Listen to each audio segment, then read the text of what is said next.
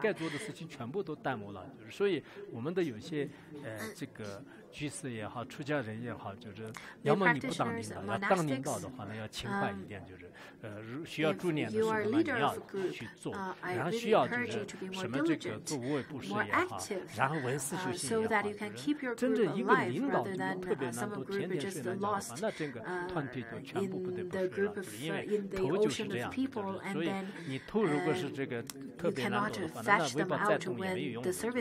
就是我们这个人就是现在。 If the leader do not move, doesn't matter how much the tail moves, you're not going to make the group alive.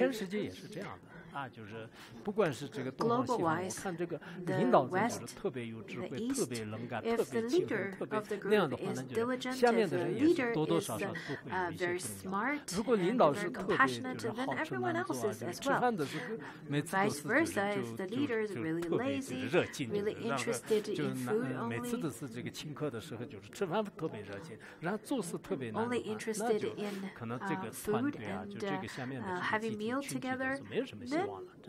not really interested in activities, then I don't think such organizations or groups are hopeful. So, if you have this kind of responsibility, then you should really take up this responsibility and make your group really active in terms of helping the deceased ones to be reborn in Sukhavati by chanting and practicing for them. So that's the 5th one. The 6th one is classical culture study.